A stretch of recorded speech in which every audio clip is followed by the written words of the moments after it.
Kristi Noem was confronted with the one question her entire deportation agenda cannot survive. Have you deported American citizens?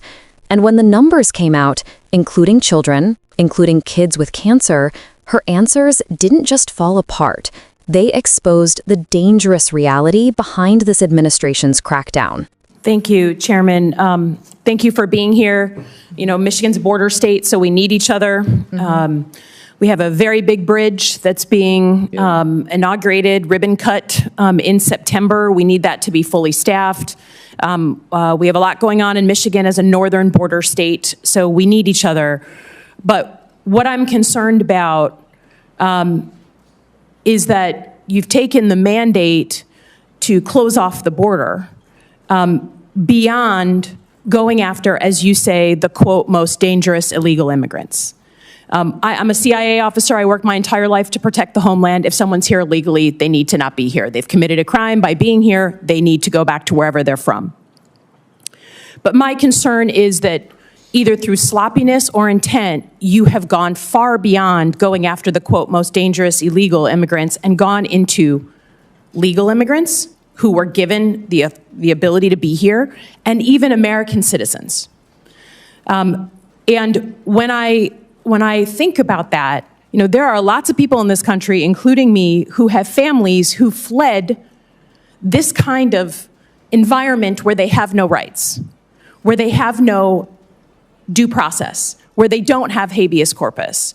So while I'll be the first to say, coming from a state that was won by Trump, that there is a mandate to do something about the border, I think it is absolute dangerous overreach to go beyond that and start picking up American citizens and people who have the legal right to be here, lawful immigrants who have done everything right.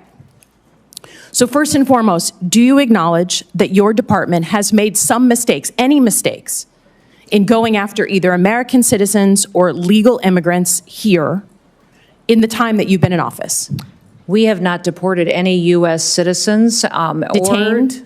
Or people get interviewed. If they get interviewed and they go through that process and if we find that they're U.S. citizens or legal immigrants, they stay in the United States. Have you deported we have to go through the vetting process. Have any American citizens, including children, been deported during your time in office? We have children that mothers have chosen to keep with them. So those by my count, you have 10 American citizens, including children with cancer, who have been deported out of the country. I understand you're saying it's their choice. But it's hard to imagine a small child having a choice.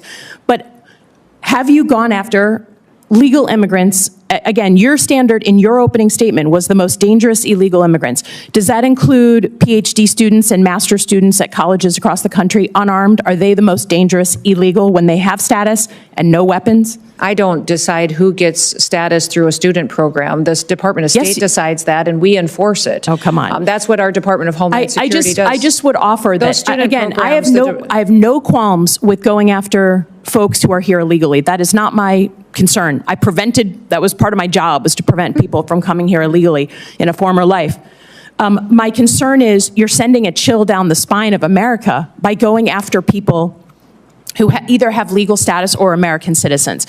And when my colleagues ask you about habeas corpus, and you say, literally, we can review the tape, that you believe it's a right the president has, you sat here in front of all of us and swore an oath to the Constitution, and that is not at all what habeas corpus is. It is a right that we all get, that American citizens get, that people who are in the United States legally have.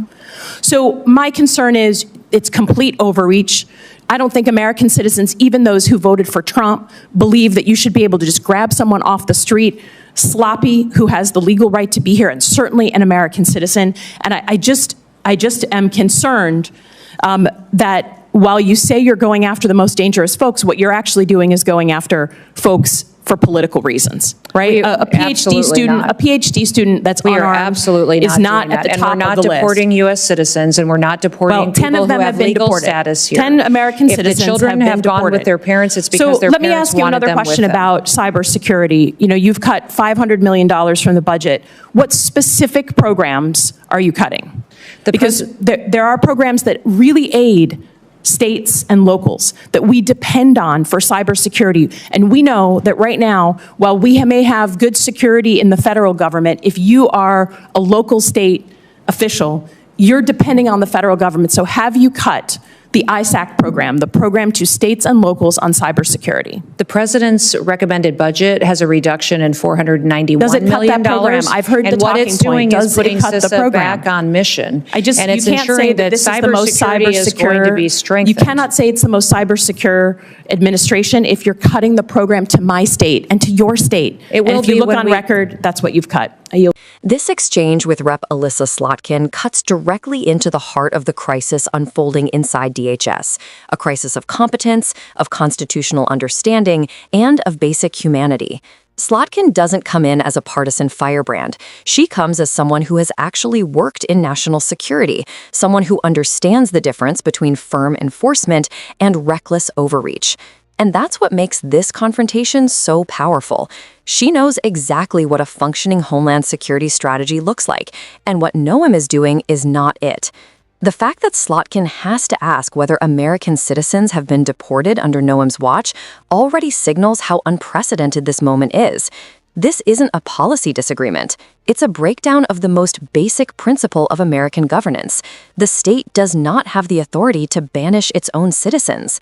Yet Slotkin presents a documented number, 10 American citizens, including children, including kids battling cancer, who were removed from the country.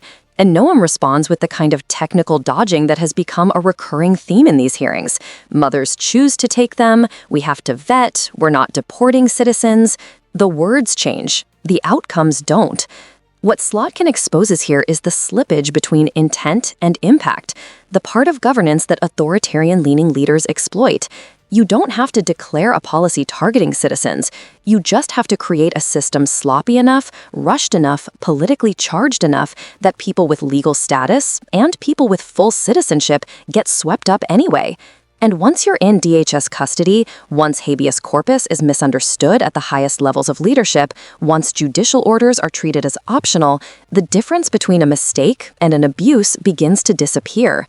Slotkin understands this intimately. She reminds Noem and the country that many American families came here fleeing governments that disappear people, governments that detain citizens without charges, governments that don't believe in due process or constitutional protections. So when she sees a U.S. administration detaining legal immigrants and deporting citizens because of bureaucratic errors, she knows exactly what that echoes. And then comes the sharpest turn. Slotkin directly calls out the terror this creates in households across America. Families who thought they had done everything right suddenly feared they could be next. Students, workers, asylum seekers, green card holders, anyone who isn't a citizen by birth now have to question whether DHS understands its own limits. When Noem repeats her earlier misunderstanding of habeas corpus, claiming again that it's a presidential authority, Slotkin seizes on it. Because that's the danger. It's not just the deportations. It's the mindset behind them. It's the belief that executive power supersedes constitutional protections. When a DHS secretary believes that, every mistake becomes a potential violation, and every violation becomes a potential precedent. And Slotkin brings it home with the contrast that matters most. Noem claims this is the most cybersecure administration, yet cuts core cybersecurity programs that states rely on. It's a pattern. Insist on strength, but hollow out substance. Announce sweeping powers, but ignore legal constraints. Project confidence, but operate with reckless imprecision. This hearing wasn't just a clash. It was an indictment of a Homeland Security philosophy that confuses force with competence, punishment with policy, and political theater with national safety. If you want more clear-eyed breakdowns that expose the reality behind these headline moments, make sure you subscribe, like the video, because we're cutting through every layer of political fog to get to what actually matters.